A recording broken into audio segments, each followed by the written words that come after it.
무용교에서 유용교회로 오늘의 묵상입니다. 오늘은 출애굽기 16장 16절에서 20절까지 말씀을 묵상하겠습니다. 성경 말씀을 보겠습니다. 여호와께서 이같이 명령하시기를 너희 각 사람은 먹을 만큼만 이것을 거둘지니 곧 너희 사람 수요대로 한 사람의 한 오멜씩 거두되 각 사람이 그의 장막에 있는 자들을 위하여 거둘지니라 하셨느니라. 이스라엘 자손이 그같이 하였더니 그 거둔 것이 많기도 하고 적기도 하나 오멜로 되어 본즉 많이 거둔 자도 남음이 없고 적게 거둔 자도 부족함이 없이 각 사람은 먹을 만큼만 거두었더라. 모세가 그들에게 이르기를 아무든지 아침까지 그것을 남겨두지 말라 하였으나 그들이 모세에게 순종하지 아니하고 더러는 아침까지 두었더니 벌레가 생기고 냄새가 난지라. 모세가 그들에게 노하니라. 오늘 말씀은 이스라엘 백성들이 광야에서 만나를 거두는 모습이 나옵니다.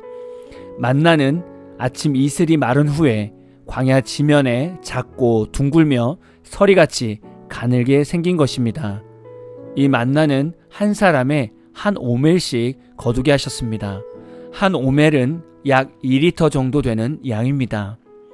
이 정도의 양은 남는 것도 없고 부족함도 없는 딱 먹을 만큼만 거두는 양입니다. 그리고 모세는 이스라엘 백성들에게 19절에 이렇게 말했습니다. 모세가 그들에게 이르기를 아무든지 아침까지 그것을 남겨두지 말라. 왜 만나를 그 다음날까지 남겨두지 말라고 했을까요? 하나님께서 이스라엘 백성들을 날마다 먹이시겠다는 약속이 있었기 때문입니다. 그런데 이스라엘 백성들은 어떻게 했습니까? 20절에 보면 그들이 모세에게 순종하지 아니하고 더러는 아침까지 두었더니 벌레가 생기고 냄새가 난지라. 모세의 말에 순종하지 않고 만나를 보관한 사람들이 있었던 것입니다. 보관한 사람들의 만나는 벌레가 생기고 냄새가 났습니다. 모세는 다음 날까지 남겨두지 말라고 했는데 왜 사람들은 남겨두었을까요?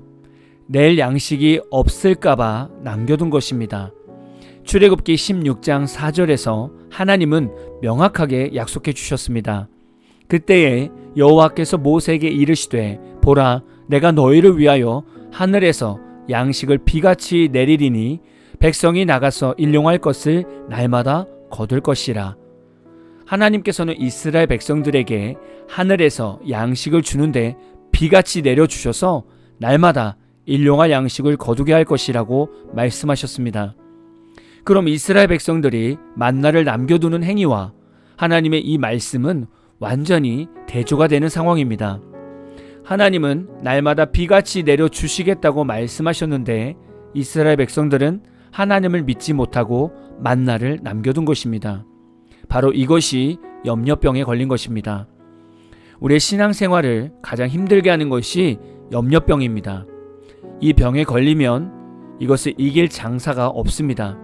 목회자부터 성도에 이르기까지 이 병에 걸리면 신앙은 무너지게 됩니다. 또한 이 염려병에 걸리면 하나님의 말씀에 순종할 엄두도 내지 못합니다. 왜 염려라는 것이 생길까요? 염려라는 한자를 풀어보면 염자는 생각염으로써 마음 심자와 이제 금자가 결합된 한자입니다. 이것의 의미는 언제나 그 일을 마음속에 생각하여 잊지 않는 일을 나타냅니다. 려자는 생각할 려자로서 범호자와 생각 사자가 결합된 한자입니다. 이것의 의미는 옛날에 산으로 다니던 사람들이 호랑이를 만날까봐 노심초사 걱정하는 마음을 표현한 것입니다. 그래서 마음으로 두루 생각하다 라는 의미가 있습니다. 이스라엘 백성들에게는 어떤 염려가 있습니까? 애굽에 있을 때에는 종살이였지만 고정적인 일당이 있었을 것입니다. 편히 누울 수 있는 집도 있었고 나가서 먹을 것을 살 수 있는 시장도 있었을 것입니다. 그런데 광야는 고정적인 수입도 없고 장에 나가서 사 먹을 수 있는 상황도 되지 않습니다. 편히 누울 수 있는 집도 없습니다.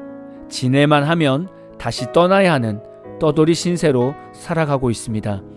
심지어는 그동안 광야를 걸어보니 물이 없어서 힘들었던 적도 있었고 먹을 양식도 넉넉하지 않아서 배고팠던 시간도 있었습니다.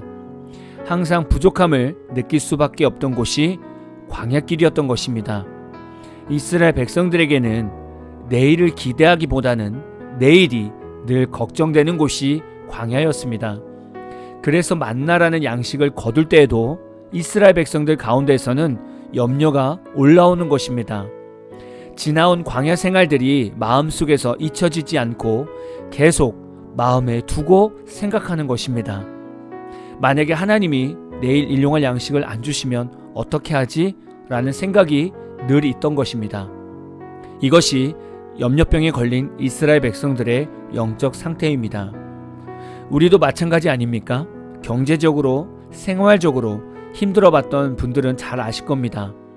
빚에 늘 쫓겨다녔던 성도들은 마음이 편할 날이 없었을 것입니다.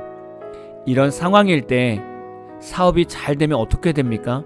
그때부터 하나님께서 주신 재물을 축적하기 시작합니다. 왜냐하면 언젠가 또 어려워질 수 있을 것 같다는 염려 때문에 그렇습니다. 이제는 더 이상 경제적으로 어렵지 않고 싶어서 재물을 축적합니다. 문제는 저축하고 축적해 놓은 것은 좋은데 하나님께 드리는 11조에서도 인색해지고 헌금에도 인색해지고 다른 사람들을 섬기는 것에도 인색해지고 선교를 하는 데 있어서도 인색해집니다. 이제 재력으로 삶의 여유가 생겨도 여전히 노년이 걱정이 되어서 끊임없이 축적하며 살아갑니다. 자신의 통장에 돈이 쌓이는 것을 봐야 마음이 편한 성도들이 있습니다. 왜 이렇게 살아가는 것입니까? 바로 염려병에 걸려서 그렇습니다. 날마다 하늘에서 비같이 내려주시는 하나님의 양식을 믿지 않는 것입니다. 우리는 예배 때마다 날마다 기도하는 주기도문이 있습니다. 오늘날 우리에게 일용할 양식을 주옵시고 라고 기도합니다. 이 기도를 한다는 것은 하나님께서 이 기도대로 날마다 우리에게 일용할 양식을 주심을 믿는다는 고백입니다. 그런데 우리는 하나님의 일용할 양식을 믿고 기다리기보다는 당장 내 수중에 있는 돈을 먼저 믿는 것입니다. 그럼 하나님을 믿지 못하고 하나님의 양식을 믿지 못하고 자신의 통장을 믿고 있는 성도들의 삶에는 어떤 일이 일어납니까? 오늘 말씀에 이스라엘 백성처럼 모아두는 돈에서 냄새가 나고 벌레가 생기게 됩니다. 냄새는 물질의 우상을 섬기는 영적 타락의 냄새이며 벌레는 사탄이 우리의 삶을 갉아먹는 유혹의 문화입니다. 나도 모르게 돈이 모아지면 온전한 생각을 하는 것이 아니라 명품을 바라보는 쇼핑, 정욕을 따르는 외도, 주일 예배를 범하는 취미 활동에 빠져서 하나님께 집중하지 못하는 일이 생깁니다. 이 외에도 하나님께 집중하지 못하게 하는 일들이 우리 안에서 끊임없이 일어나게 됩니다. 하나님이 주신 물질을 아껴 쓰고 잘 모아서 좋은 곳에 쓰는 것은 너무나 중요하고 바른 모습입니다. 하나님 안에서 올바른 물질관을 가지고 있다면 물질에서 자유해야 되고 돈이 많고 적음에 걱정하지 말아야 합니다. 이것이 날마다 일용할 양식을 기다리는 성도의 자세입니다. 그럼 과연 우리는 여기까지 신앙이 성장해 왔는가를 돌아보아야 합니다. 만약에 우리 안에 내일을 걱정하는 일이 있다면 도대체 나는 왜 하나님을 믿지 못하고 매 순간 모든 일에 염려하고 있는가를 돌아보아야 합니다. 오늘 여러분에게 주시는 하나님의 일용할 양식인 믿음과 기쁨과 평안과 위로와 담대함과 지혜를 찾으시고 그 안에서 감사하며 하루를 살아가는 모든 이들이 되시기를 진심으로 축복합니다. 오늘 마무리 찬양은 어노인팅이 부른 우물가의 여인처럼 이라는 찬양입니다. 찬양 후에는 잔잔한 연주곡이 있습니다.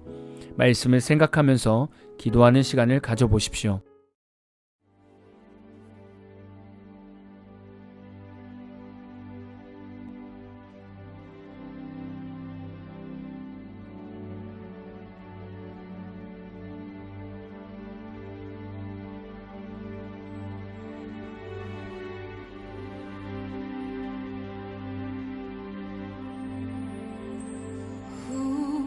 우물가의 여인처럼 난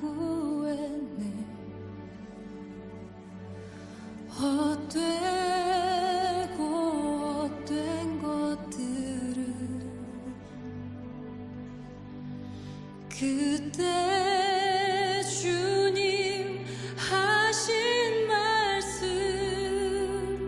내 샘에와 생수를 마셔라.